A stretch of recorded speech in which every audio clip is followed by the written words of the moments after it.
जय हिंद मेरे प्यारे मित्रों। मैं राज सर आप सभी लोगों का इस राज हिंद एजुकेशन परिवार में हार्दिक स्वागत एवं अभिनंदन करता हूं। मित्रों, आप लोगों से कुछ दिन से मैं रूबरू नहीं हो पा रहा था, ऑफलाइन क्लासों में भी और ऑनलाइन के माध्यम से भी। क्योंकि थोड़ी सी तबीयत ठीक नहीं थी, स्वास्थ्य ठीक ना होने की वजह से मैं ऑफलाइन की क्लास भी जो 7 तारीख से चल रही है कंटिन्यू, उसमें मैं प्रतिभाग नहीं कर पा रहा हूँ। उसमें मैं बच्चों के सामने नहीं आ पा रहा हूँ। तो बच्चों का बहुत सारा कमेंट था, बहुत सारे फ़ोन कॉल SMS कि सर कहाँ हैं, क्यों नहीं आ रहे हैं, तबीयत कैसी है। थोड़ी सी तबीयत ठीक नहीं थी, बेड रेस्ट था 1 हफ्ते का, इसके वजह से नहीं आ पा रहा था। और लेकिन आप लोगों की जो मोहब्बत है, जो प्यार है मेरे प्रति, वो जो है बहुत काम किया। आप लोगों की दुआ बहुत काम आई। डॉक्टरों की तो दवा चल ही रही थी, लेकिन आप लोगों की दुआ उसमें बहुत ही कारगर साबित हुई मेरे लिए। और इस वजह से मैं आज आप लोगों के सामने हाजिर हूँ इस वीडियो के माध्यम से, इस सेशन के माध्यम से, एक टॉपिक के माध्यम से। ताकि मैं सोच रहा था कि क्लास नहीं अटेंड कर पा रहा हूँ, बच्चों के सामने नहीं जा पा रहा हूँ, तो कम से कम एक वीडियो के माध्यम से जो है बच्चों को कुछ टीच करता रहूँ, उनको कुछ बताता रहूँ। तो अब स्वास्थ्य में जो है ज़रूर सुधार हुआ है। थोड़ा सा बोलने में दिक्कत हो रही है अभी भी, लेकिन थोड़ा सा आवाज़ बहुत तेज़ नहीं होगी, लेकिन ठीक ठाक है अब। कोई दिक्कत नहीं है। आप लोग जो है निश्चिंत रहें अब। बस 2-4 दिन के बाद ही मैं आप लोगों के सामने ऑफलाइन क्लास में मिलूँगा, और ऑनलाइन के माध्यम से, लाइव के माध्यम से भी मैं आपके सामने जो है आज से ही रूबरू रहूँगा। और वीडियो में डेली अब जो है एक वीडियो जो है बनाता रहूँगा, डालता रहूँगा। जो है आप लोग अपने घर पर बैठ कर के आप पढ़ते रहेंगे जो है। बस मैं आप लोगों से गुजारिश करूँगा, जो लोग भी इस चैनल पर पहली बार आए हैं उस चैनल को लाइक करेंगे, सब्सक्राइब करेंगे, और जो वीडियो उनको अच्छा लगता है तो अपने मित्रों तक उसको शेयर करेंगे। कमेंट करना ना भूलेंगे कि ये वीडियो आपको कैसा लग रहा है। अगर वीडियो अच्छा लग रहा है, उसमें कोई त्रुटि है, कोई कहीं कमियां कुछ हैं, तो आप कमेंट बॉक्स में जो है एक मित्र की तरह जो है मुझे बताएंगे कि कहाँ कमियां हैं, उसे कैसे सुधारा जा सके। ज़रूर उस पर ध्यान दिया जाएगा, उस पर गौर किया जाएगा, और उस पर सुधार किया जाएगा, ताकि आने वाले वीडियो में जो है ऐसी गलतियाँ ना हो पाए।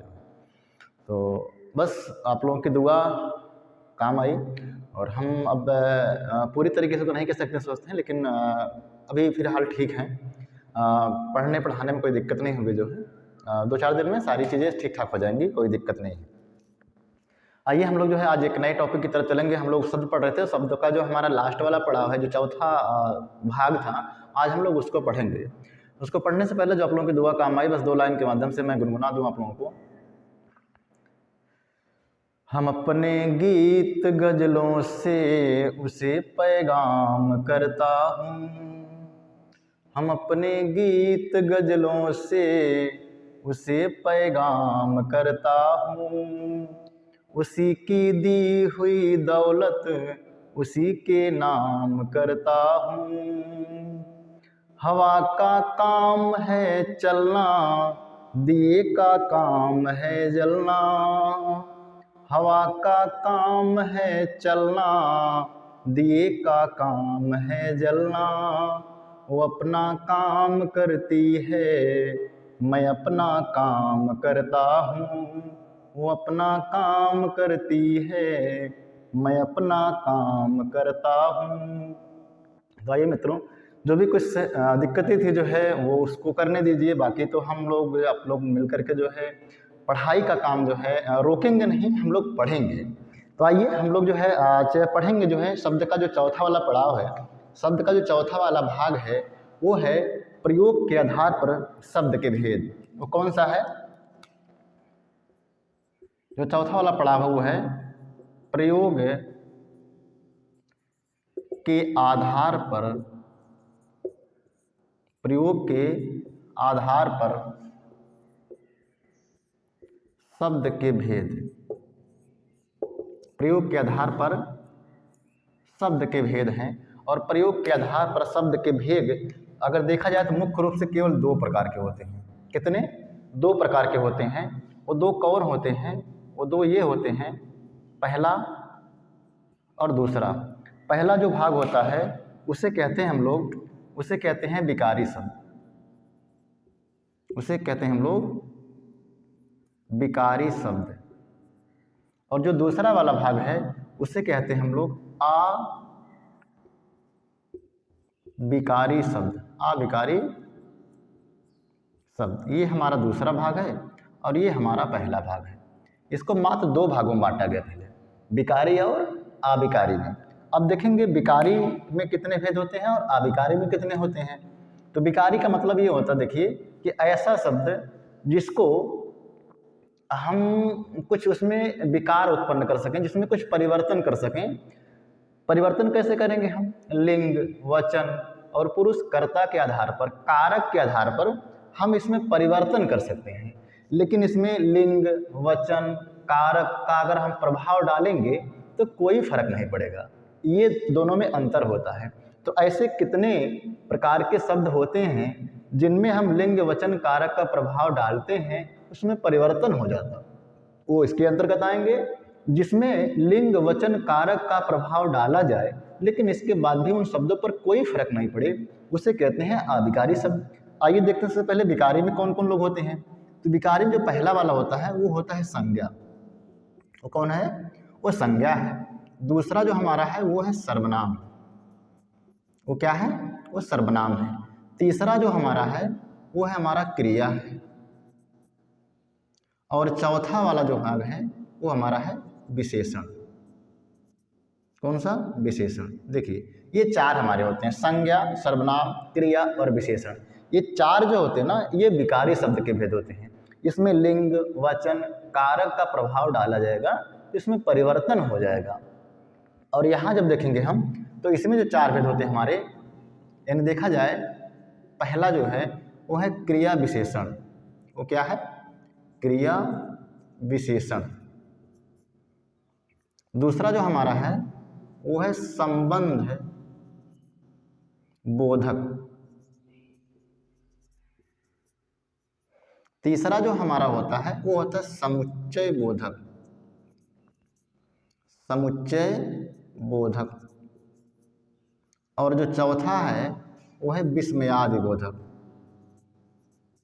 विस्मयादि बोधक। ये देखिए, ये चार हमारे हैं विकारी शब्द के भेद और चार हमारे हैं अविकारी शब्द के भेद। तो इस तरह से देखा जाए तो ऐसे जो है 8 भेद हो जाते हैं। लेकिन मुख्य रूप से इसकी मात्र केवल 2 भी, मुख्य रूप से कितने? 2 है, विकारी और अविकारी। और इसी अविकारी को अव्यय भी कहा जाता है। क्या कहा जाता है? अव्यय। यानी अव्यय का मतलब होता है कि जिसका व्यय ना हो, यानी जिसमें लिंग, वचन, कारक का प्रभाव डाला जाए लेकिन उसमें कोई परिवर्तन ना हो, कोई नुकसान ना हो, कोई व्यय ना हो। लेकिन ये जो होते हैं ये व्यय शब्द होते हैं, ये विकारी शब्द होते हैं, ये बिगड़ जाते हैं, ये परिवर्तन हो जाते हैं, इनमें कुछ चेंजिंग आ जाती है। जिसमें जैसे हम कहें संज्ञा, सर्वनाम, क्रिया और विशेषण। संज्ञा में जैसे हम पढ़ेंगे जब आगे तो उत्पत्ति के आधार पर अलग भेद होते हैं और अर्थ के आधार पर अलग भेद होते हैं। तो जिसमें हम लोग 5 पढ़ते हैं, जो है भाववाचक संज्ञा है, जातवाचक संज्ञा है, व्यक्तिवाचक संज्ञा है, द्रव्यवाचक है और इस तरह से समूहवाचक है। सर्वनाम पढ़ेंगे हम, क्रिया पढ़ेंगे हम और विशेषण पढ़ेंगे। तो इन सब में जो है जो लिंग, वचन, कारक का प्रभाव डाला जाएगा तो आप देखेंगे इनमें परिवर्तन हो जाता है। लेकिन जब हम पढ़ेंगे क्रिया विशेषण, संबंध बोधक, समुच्चय बोधक और विस्मयादि बोधक, तो इसमें हम देखेंगे कि इसमें लिंग, वचन, कारक का प्रभाव जब डाला जाएगा जो है तो इसमें कोई परिवर्तन नहीं होगा। ये दोनों में अंतर होता है। तो आई होप कि आप सबको जो है ये जो प्रयोग के आधार पर शब्द के भेद हैं, जो मुख्य रूप से 2 प्रकार के हैं, जिनको विकारी और अविकारी 2 वर्गों में बांटा गया है, और इनके अंतर्गत जो 4 भेद हैं, ये आप सब लोग अच्छी तरीके से समझ पाए होंगे कि कैसे इनको 4 भागों में अलग बांटा गया है और कैसे इनको 2 भागों में डिवाइड किया गया है। और 2 भागों में डिवाइड करने का मकसद क्या है, इनमें दोनों में क्या मुख्य रूप से अंतर है। तो अंतर यही है, इसमें लिंग, वचन, कारक का प्रभाव पड़ेगा तो परिवर्तन हो जाएगा और इसमें लिंग, वचन, कारक का प्रभाव पड़ेगा तो कोई परिवर्तन नहीं होगा। तो इसके 4 ऐसे भेद हैं, चारों में कोई परिवर्तन नहीं होगा, और इसके 4 ऐसे भेद हैं जिसमें सभी में परिवर्तन हो जाएगा। और ये सब शब्द होते हैं, ये सब क्या है? शब्द हैं। और इन शब्दों का हम लोग प्रयोग करेंगे, और प्रयोग करेंगे तो देखेंगे इसमें क्या अंतर होता है, क्या होता है इसमें जो है। तो आज हम लोग जो है इसी के आधार पर जो भी 2 भागों में बांटा गया है, जो हमारा है संज्ञा शब्द जो है, तो अब हम लोग जो है अगले वाले जो वीडियो में जो है हम लोग पढ़ेंगे संज्ञा शब्द जो है, और संज्ञा को हम लोग पूरा जो है अच्छी तरह से जो है इस तरह से पढ़ेंगे ताकि संज्ञा से जब भी कोई प्रश्न आए तो उसे हम गलत ना करें जो है। जैसे पांचों संज्ञाएं हमारे पास होंगे जो है, तो व्यक्तिवाचक, भाववाचक, जातिवाचक, समूहवाचक, द्रव्यवाचक, तो उनमें से अगर कोई प्रश्न पूछा जाए ये किस प्रकार की संज्ञा है तो हमारा वो गलत ना हो। हम आप लोगों को ट्रिक के हिसाब से बताएंगे कि आप लोग जिंदगी में कभी गलत नहीं कर पाएंगे संज्ञा शब्द जो है। फिर वैसे हम सर्वनाम पढ़ेंगे, क्रिया पढ़ेंगे, विशेषण पढ़ेंगे, बाकी इन चारों को भी पढ़ेंगे। तो एक बार इतना अच्छे तरीके से इसको पढ़ लिया जाए ताकि ज़िंदगी में दोबारा हमको ये सब चीज़ें पढ़नी ना पड़े जो है। हमारे पास नोट्स हो जाएगा, हम आपको जो है डिस्क्रिप्शन लिंक में जो है इसका एक PDF डाल देंगे जो है, कि जो भी इसके एग्जाम्पल्स होंगे, जो भी उसके उदाहरण होंगे, वो सब आप उसको नोट कर लेंगे जो है, एक बार उसको देख लेंगे सिर्फ। बाकी तो मैं आपको एक ऐसा सिस्टम बताऊँगा, ऐसा नियम बताऊँगा, ऐसा फार्मूला बताऊँगा कि आप उस नियम, सिस्टम, फार्मूले पर अगर आप एक बार जो है आते हैं जो है, तो तुरंत जो है आप सभी उदाहरणों को आप हल कर पाएंगे। तो मेरा मकसद यही है, इस राजहिंद एजुकेशन परिवार का मकसद यही है कि आपको सिस्टम बता दिया जाए, आपको नियम बता दिया जाए, जिससे कि परीक्षा में आने वाले जो एग्जाम्पल, जो उदाहरण, जो प्रश्न हैं, वो आप इन सिस्टमों से आप आराम से कर ले जाओ। आपको ज़्यादा हार्डवर्क करने की ज़रूरत ना पड़े। आप स्मार्ट ढंग से जो है आप कम समय में अच्छी चीज़, ज़्यादा चीज़ें अचीव कर पाओ, यही इस परिवार का माध्यम है, यही इस राजहिंद एजुकेशन परिवार का माध्यम है, यही मेरा भी मकसद है, यही मेरा भी माध्यम है। तो आप लोग इस वीडियो को जो है अच्छी तरीके से समझ पाए होंगे जो है, इस प्रयोग के आधार पर शब्दों को किस तरह से 2 भागों में बांटा गया है।